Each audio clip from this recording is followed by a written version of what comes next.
আমরা আজকে চলে এসেছি একটি নতুন প্ল্যান্ট ইনস্টল হচ্ছে সাইটে। এটি একটি ডায়ালিসিস প্ল্যান্ট, মানে যে জল দিয়ে ডায়ালিসিস হয় যাদের কিডনি খারাপ হয়ে যায়। তো আজকে আমরা সেরকমই একটি নার্সিং হোমে এসেছি এই প্ল্যান্টটা ইনস্টল করার জন্য। ইনস্টল হচ্ছে, আপনারা দেখছেন এখানে আমাদের 3টি ভেসেল ব্যবহার করা হয়েছে। এখন ড্রেন লাইনের কাজ চলছে। মিডিয়া কিভাবে ফিলিং হলো, রাইজার পাইপ কিভাবে সেট করতে হয়, সেই ভিডিও নিয়ে আমরা পরে আলোচনা করব। আজকে পাইপ লাইন কিভাবে হচ্ছে দেখুন। ভেসেলের প্রথমে একটি প্রেসার গেজ এবং 3 নম্বর ভেসেলের পরে আরেকটি প্রেসার গেজ ব্যবহার করা হয়েছে। এটি ব্যবহার করার কারণ, কোনো ভেসেলে যদি ব্লক হয় বা ভেসেল যদি জাম্প হয়, তাহলে আমরা বুঝতে পারবো ইন প্রেসার গেজ আর আউট প্রেসার গেজ দেখে যে আমাদের ভেসেল ঠিকমতো কাজ করছে না বা জাম্প হয়েছে। তারপরে এটা ইনিশিয়াল স্টেজ। আজকে আমরা ইনস্টলেশন কিভাবে হয় দেখছি।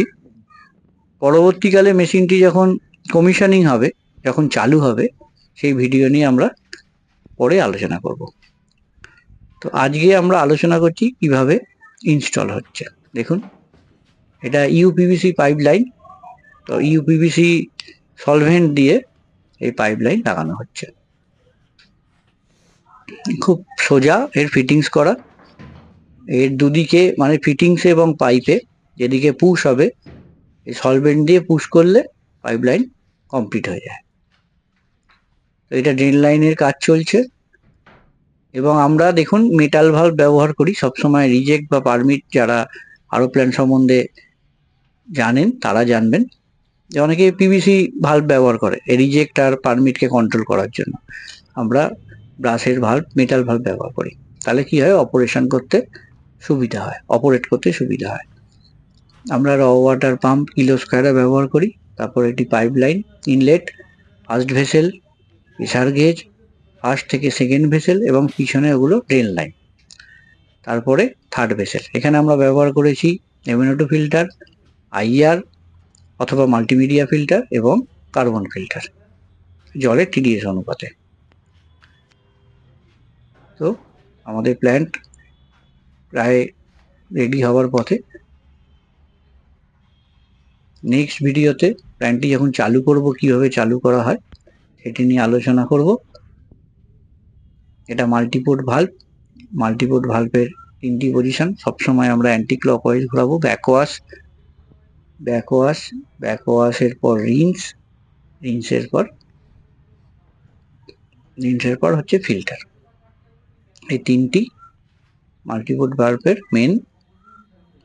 ড্রেন লাইন, রেল লাইন প্রত্যেকটির সাথে কানেক্ট করে আমরা কমন ড্রেন লাইন করে এটি ড্রেন করেছি।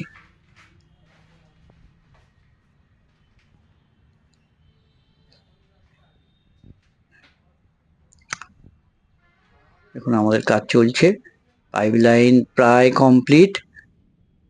কিন্তু আরো প্ল্যান্টের একটি নিয়ম হচ্ছে, আমরা আরো প্ল্যান্ট চালু করার পর আমরা বন্ধ করে রাখতে পারি না। সেটিকে রোজ চালাতে হয় বা সপ্তাহ অন্ততপক্ষে 3-4 দিন তো চালাতে হয়। যার জন্য সবসময় আমাদের এটাই আমরা সাজেস্ট করব যে যখন প্রয়োজন হবে, মানে যেদিন থেকে এই আরো প্ল্যান্টের জল প্রয়োজনে ব্যবহার হবে, সেটা ডায়ালিসিস হোক বা খাবার জলের প্ল্যান্ট হোক, যখন কন্টিনিউ আমরা ব্যবহার করব তার আগেই আরো প্ল্যান্টকে চালু করা। নাহলে জল বদ্ধ অবস্থায় থাকলে ইকুইপমেন্টস নষ্ট হয়ে যাওয়ার চান্স থাকে। মানে অনেক দিন যদি জল বদ্ধ অবস্থায় থাকে, ব্যবহার না হয়, তাহলে এই ইকুইপমেন্টগুলি যেমন মেমব্রেন, পাম্প বা ভেসেল, মিডিয়া, এগুলি জাম্প হয়ে যাওয়ার চান্স অনেকক্ষণ বেড়ে যায়। এটি আমরা একটা রিসার্কেল লাইন করেছি যাতে হাই প্রেসারের যে ফ্লো সেটাকে কন্ট্রোল করতে পারি। এই 2টি মেমব্রেন ব্যবহার করেছি, মানে 500 লিটারের প্ল্যান্ট। এটি ইউভি, আল্ট্রাভায়োলেট, ব্যাকটেরিয়াকে ডিঅ্যাক্টিভ করার জন্য। এটা মনে রাখতে হবে, ইউভি থেকে ব্যাকটেরিয়া ডিঅ্যাক্টিভ হয়, কিল হয় না। কিল করার পদ্ধতি আলাদা, মানে ব্যাকটেরিয়া মারার পদ্ধতি আলাদা। এটা আমরা ডিঅ্যাক্টিভ করব। এটি transfer pump, SS transfer pump. আরোর পর আমরা এসএস ট্রান্সফার পাম্পই ব্যবহার করি। কোনো রকম কাস্টিং বডি আমরা ব্যবহার করি না, কারণ আলোর জল একটু অ্যাসিডিক হয়। কাস্টিং পাম্প ব্যবহার করলে সেখান থেকে আবার আয়রন ফর্ম করতে পারে। তার জন্য এটা সবসময় আমরা স্টিলের পাম্পই ব্যবহার করি। সিআরআই পাম্প, আমরা যে জিনিসগুলো ব্যবহার করি সব রেপুটেড কোম্পানি, কোনো লোকাল বা বাজে জিনিস আমরা ব্যবহার করি না।